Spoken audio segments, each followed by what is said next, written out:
difficult times. You can backtrack and blame others. You can sit there and feel sorry for yourself, or you just put your nose to the grindstone and work. 7 day a week working for a year is not something that I would propose that anybody does. And I've imparted that on my kids. I now have 3, and I saw my role getting them through college is I'm going to help launch you into your life and your career, and that starts with work ethic. It starts with getting out and earning your keep.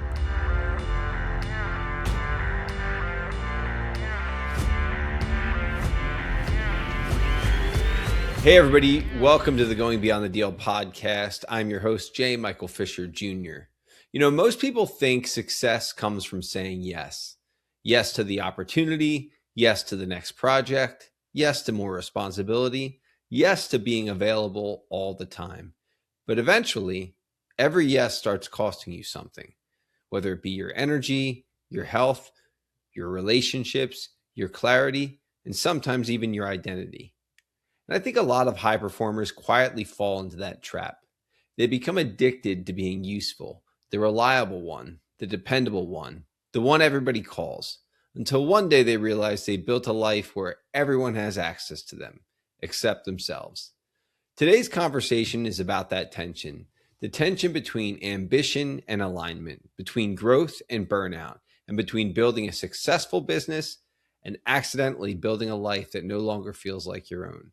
And what makes today's conversation especially interesting is that my guest has spent years operating inside of businesses where real decisions carry real consequences. Jay David is a food manufacturing turnaround expert and operator. He has helped companies navigate operational pressure, leadership challenges, scaling issues, and moments where difficult decisions had to be made fast. This conversation is about leadership, operational discipline, burnout, identity, boundaries, and the hidden cost many performers pay because they never learned how to protect what matters most. Jay, welcome to Going Beyond the Deal. Hi, Michael. Good to have you today, and looking forward to a good conversation. It's good to have you on. So why don't we get into a little bit about your background? When you look back on your younger self and everything, where did this drive and where did this operational fortitude come from? From a strange place. I went to college primarily to play baseball, and I was more concerned about my batting average than my grade point average. 1 year and did okay on the baseball field, but hardly ever went to class. So I dropped out and went back to my restaurant background. I was a restaurant manager. We opened several locations of a new restaurant in Chicago. So I worked 60-hour weeks doing that. Got married, had a kid, realized that the restaurant business was not a great side gig for having a family. So after a very frustrating day at work one day, I drove out to that same community college that I attended for baseball, signed up for one class, and became addicted from that point forward. The difference was I was paying the bill. I had many financial responsibilities, so I had to take it serious this time.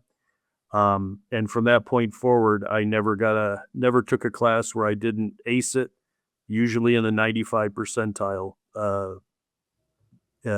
status. So I was extremely motivated, but I got an accounting degree this time, and I got it mostly because I was strong in the number side, but also I knew I could get a job.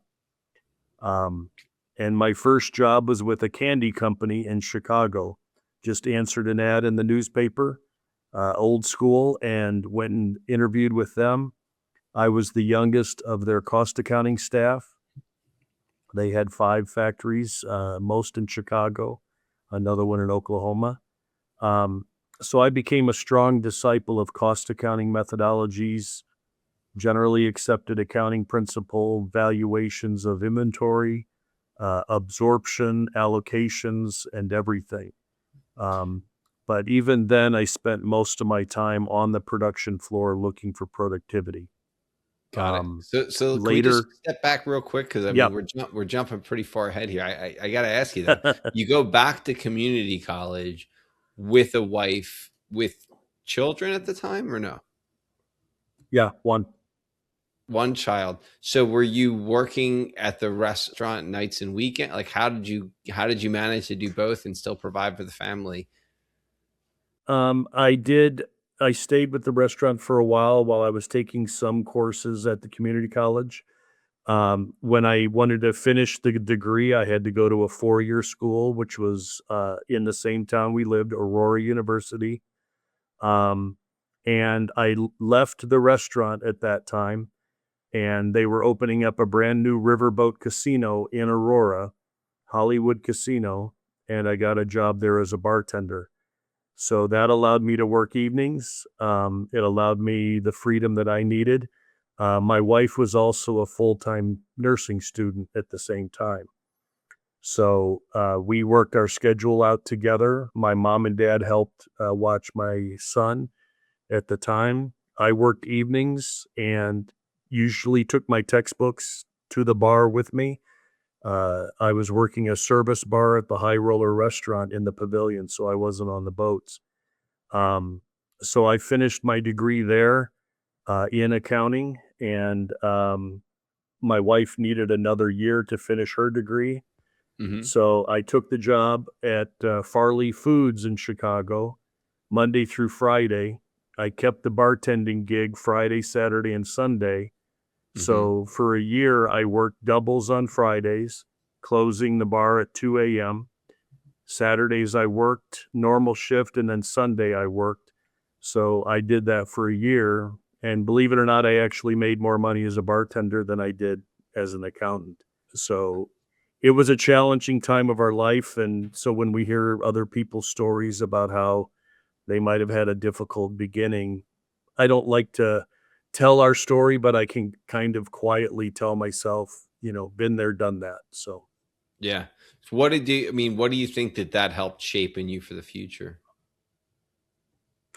well, definitely work ethic and just the idea that difficult times you can backtrack and blame others. You can sit there and feel sorry for yourself, or you just put your nose to the grindstone and work.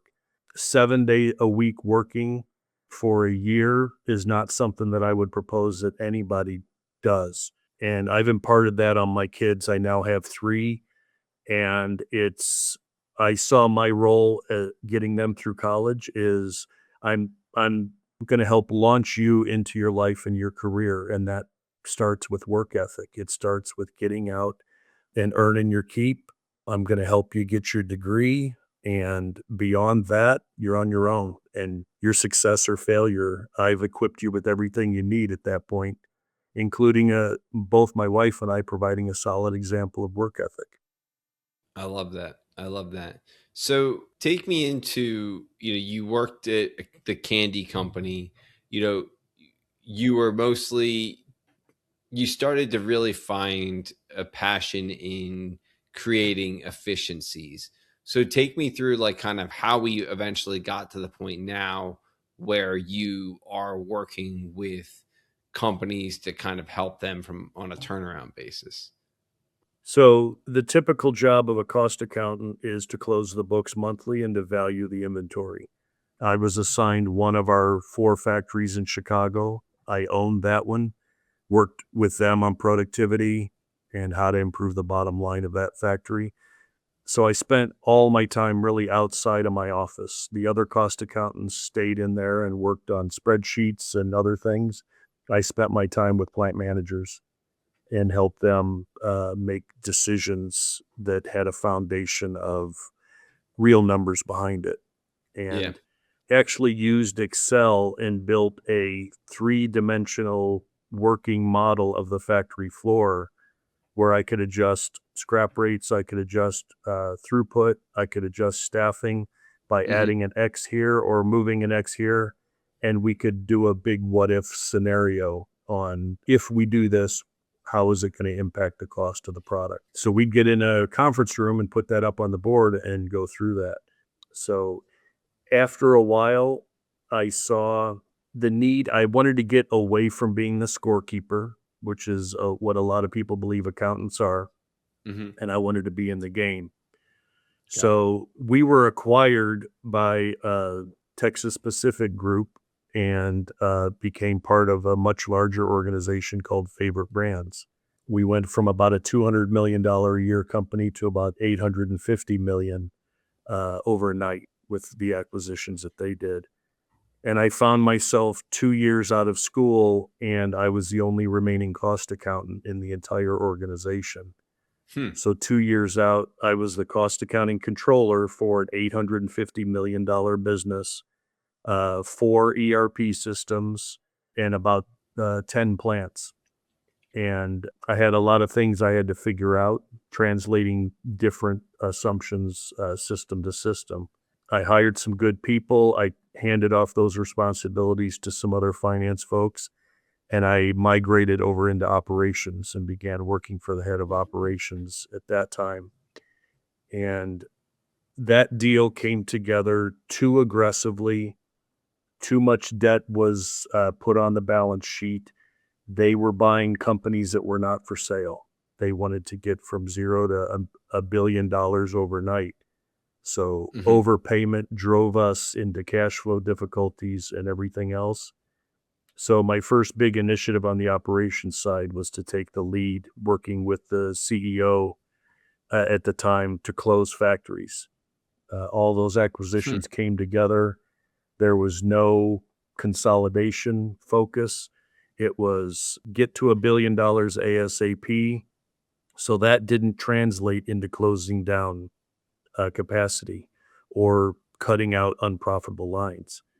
So I worked with the engineering group, some of the operations folks, HR, and supply chain and everything. So we immediately decided to close 2 factories, translate some production into another one, and then outsource some product to keep us going. It was too little, too late. Favorite Brands entered Chapter 11, and then we were acquired by Nabisco. And then a short time after that is when Kraft bought Nabisco. So I made my way through all three of those organizations. Got it. Got it. So let's just get a little bit, kind of tactical. What's the first thing that you look for when you're walking into any type of manufacturing business? I mean, I- if we know it's struggling, right? But what are the key kind of telltale signs? Where are you looking when you first walk into a business like that? The first walkthrough, you start to see inventory that hasn't moved in a long time, dust all over the place. The warehouse is over full. There's pallets on the floor, not just in the racks. You see idle equipment on the floor, again, with dust all over it, empty desks in the office. So you start to see kind of the malaise that has happened. But the main thing that I do when I enter is obviously somebody has asked me to enter, whether it be as a consultant or as a leader. I begin talking with the owner or the president or CEO off the bat, and I get their perspective. But the next step is then go level down, talk to the VPs, the director levels, get their perspective. Get out on the floor, talk to the shift managers, the production manager, the scheduler, warehouse, supply chain, and then actually spending some time on the floor talking to employees. And what usually happens, I'll take a day then and accumulate my notes, but I've done a full 360 view of the business. I'll go back to the CEO and say, here's your perspective on the challenges that the company's facing. In some cases, you're accurate, but in others, as I spoke to some of the other people out on the floor, there's a lot of other contributing factors. That's always a difficult conversation because they feel like they're being contradicted, which people in that position don't enjoy. But what they're getting is a dose of reality. And I uncover morale issues. I uncover lack of tools to do the job issues out on the floor. And at the top, they think, nobody cares, or we always ship late. We're always cutting orders. We're doing this, we're doing that. But when you get down into root cause and you start to say, okay, well, why is some of those things happening? Well, you got a ton of turnover in the factory. The factory's 100 degrees in the middle of summer and humid. You haven't maintained the HVAC system for a long time, and your employees hate coming into work for 3 months a year. Your HR people are telling me they can't hire people. They last for 2 weeks. So then you start to get all that together. Then you say, that's why you're cutting orders. That's why you're struggling. It doesn't have any other factors. So Is leadership receptive to it most of the time, or is it usually like, because that's the thing that we find now. It's like when I work with business owners, you always have to be cautious with it because nobody ever wants to hear that their baby's ugly, right? mhm. Everybody has the most beautiful baby in the world, right? So you don't want to say, okay, there's problems there. I mean, have you ever been in situations where leadership just failed to, comply with this kind of thing, and then you were just quickly escorted out? Or like, what does it take to get them to see, okay, wow, there really is an issue?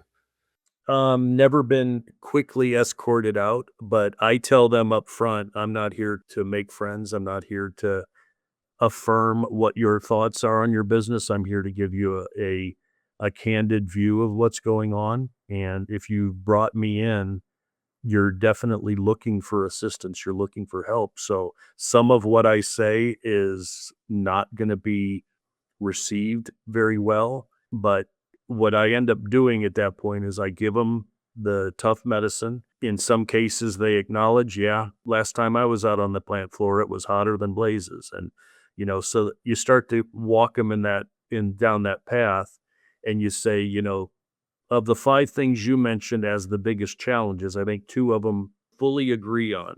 The other 3 are problems, but I've surfaced 3 larger problems that you may not be aware of.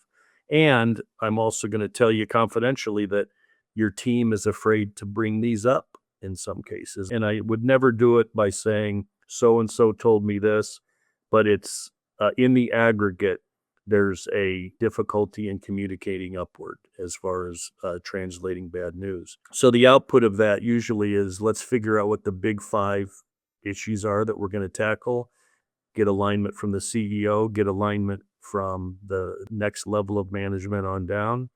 And always one of those 5 is some low hanging fruit, and it's employee impact. The cafeteria is disgusting. The vending machines never have fresh product in them. It's too hot in the plant. We need anti-fatigue floor mats. We're standing for 8 hours and our knees are killing us. So Mhm. that's usually one of them. And then the other 4 have a varying degree of how quickly they can be addressed. Something might be a 30 to 60-day fix, but one of them is a 2-year fix. But it's kind of, they have to take the medicine and understand there are more reasons than just people not caring anymore or something like that. A lot of times there's a lot more depth to the problem. For sure. So let's tie this into the title of the podcast. When you and I first met, we were talking about the cost of saying yes. What do you mean by that? I'm going to vary a little bit from how you described it in the beginning. The cost of saying yes, the way that I look at it, because of my finance background, because of all my time in gap accounting and how standard cost is accumulated, and the true cost of production is never equal to the accounting assumption of standard cost. So when I enter a lot of these businesses, one of the biggest bottlenecks in the business is their ability to fulfill their fixed cost structure and how they put the business together in the beginning. A good example I like to use is a car wash. You spend a couple $1,000,000 building a car wash, and you price your car wash sales too high because you're trying to cover a big fixed cost spend up front, and you never get the business that you need. You need to understand the cost of saying yes. What if I sold my car wash at $4 instead of $7? Well, I Mhm. need that $7 to cover my costs and make profit. Well, you're never going to get there at $7. So what is the incremental cost of saying yes to a $4 car wash?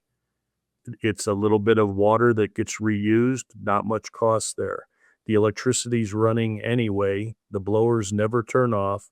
They're running most of the day anyway. Really, the incremental cost of a car wash is the soap. And figure that out. What is the cost of saying yes at that price point? And it's never the fully absorbed cost, which includes rent, depreciation, all of your labor costs and things like that. So the approach I take with all businesses when I go in is let's figure out how you can cover your fixed costs. And in many cases, you're sitting here thinking that cost plus your expected profit equals price. And that's not true. The market has already decided price. And a car wash can't be $13, $15, $18 all the time. The market has decided what they will pay for the car wash. So you need to figure out where you need to be in order to get your volume up enough to consume that capacity to get your margin to cover your fixed costs. I see it in manufacturers. I recently worked with a professional services firm. Same thing. They were operating about 40% capacity and had never looked at their billable hours rates, which were extremely high. And they were scratching their head and wondering why they were getting beat on bids that were 50% less than theirs. So they were stuck in this mode of, wow, why are we struggling? So I said, let's look at your billable hours rate. It includes rent in a very expensive building that you're consuming 10% of. It includes some high-priced employees that have been around for 30 years that you're trying to take their wages and divide by how many project hours that you had the previous year. So those are artificially inflated too. So you're building your poor usage of capacity into those rates, trying to get those rates in the marketplace, and the market's not going to pay for it. It's already been decided what that contract should be worth. I worked with them on a specific one. They came in at $1.3 million, and the contract sold for $700,000, and they couldn't understand it. So the conversation I had to them is, what if you said yes to $700,000? What incremental costs would you incur by saying yes to $700,000? No additional rent. You're paying all those high-priced people already, and you've got people that are underutilized from a capacity perspective. What is the incremental cost? In that case, it was $0. They walked away from $700,000 of revenue by saying no to that because they thought with their billable hours, when they added it up, that there was no margin in there. So we sat on a whiteboard with a room full of people, and I was the guy at front saying, how much overtime are we going to do to run this project? Oh, none. We've got time. How many extra people are you going to hire? Nope, we've got time. If we don't do this project, are you going to lay off people? Are you going to reduce your payroll? No, of course not. We can't do that. So the incremental cost of saying yes is $0. So you walked away from $700,000 of profit. And the room went quiet, and everybody said, wow. We agree with you 100%, Jay, but we have our billable hours rate that we have to worry about. So it's a tough concept to understand, but so what did they end up doing? I've encouraged them to ignore their billable hour rate. Go ahead and cost out what you think it would be with the billable hours, with the amount of hours that you have on there. But then before we say yes or no, let's sit there and say, what do we think the bid's going to come in at? And that's how they're approaching the business now. Go get the business. Until you get your capacity from 40% up to about 80% used, keep using that method. Once you get to 80%, you can get a little bit more stubborn. But that's why a lot of companies are stuck in that gap there of saying, wow. And the reason I was introduced to these folks was because they had issues with their bank, and the bank had some great worries with them. But this happens in manufacturing. It happens all over the place. So, I mean, we have a lot of a lot of different types of listeners here, everyone from business owners to other professionals, bankers, attorneys, accountants. When is a good time to reach out to you, Jay? I mean, I always say the earlier the better, but how can we promote you on this podcast? When's a good time for someone to reach out to you? If you're worried about making your next payroll, it's too late, because a turnaround cannot happen after you've already done all of your layoffs, after you've quickly closed down businesses and things like that. A turnaround takes investment. So if you bring me in and say, okay, we've just done a mass layoff and we've renegotiated all of our contracts, we've extended our terms, we've done all these different things, and they're on the verge of dying. The patient is, I call it the death spiral. They're already too far along the way. When I come in, it's again what's the cost of saying yes? You're a struggling manufacturer and you're only working one shift per day, but you've got idle equipment, 2 entire shifts that just you lock the doors and you go home. How do we grow that business to cover your fixed costs and to start making profit? I can't do that because you just laid off half of your people, because you can never save your way back into profitability. The easiest way to do it is to grow and to get there. So it's too late if you've already done all of the draconian cost reductions. I think that then presents kind of a challenge, right? They're going to try to do it on their own. What is like a signal to them to say, I need to get somebody in here?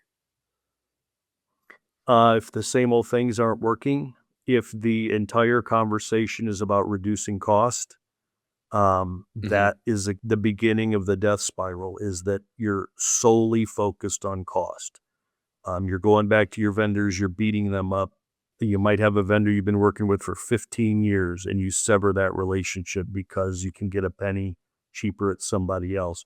If this focus is solely on cost, you're heading in the wrong direction. And what you need is somebody who's been there before, been in different industries, and has helped companies turn in the right direction, because there's other ways besides cost reduction to save that business. Very cool. So if listeners want to catch up with you, what's the best way to connect with you? The name of my business is Do Business Better, and that is my website, dobusinessbetter.com. I have a book on Amazon called Turnaround Revelations, and it characterizes the entire process that I go through for turnarounds. So it doesn't do a great job of selling me for consulting engagements, because everything is in the book, from organization to how I look at the numbers to supply chain to manufacturing and everything. But I always will do a free consultation. Call me. Hey, here's the struggles we're having, and then we can figure out next steps. So I enjoy the fix, and sometimes it costs me money because I can help them with the fix without an engagement. Or Got I it. say, this is another book, read the goal. It's going to help you from a manufacturing perspective For of sure. For sure. of how to do things better. Cool. So let me ask you the $1 million question here that I like to ask a lot of my guests. When you look back at your journey, both, personally or professionally, what's one moment that felt really small at the time, but ended up changing everything for you? The biggest tipping point that I had was when I moved from finance to operations. On the finance side, I was a true believer that more accurate cost information through the GAAP accounting system was a resource for success. Once I got in the operations side, I saw all the limitations and all of the bad decisions made by traditional absorption costing. And that has been the biggest difference for me. And it's why I speak a different language than most other manufacturing people, because I've been on both sides. I love it. I love it. Well, thank you so much for joining us today on the show. And for those listening, if you're a business owner or operator thinking about how these kinds of decisions impact your business, whether it's growth, capital, leadership, or long-term strategy, That is the kind of conversations that I have every day. So if you want a second perspective or just someone to think through it with, please feel free to reach out. I'm always happy to have a conversation. And if you found this conversation valuable, please subscribe to the podcast and share it with someone in your network who would benefit from it. Thank you again to my friend Jay David, and let's continue to build something meaningful together.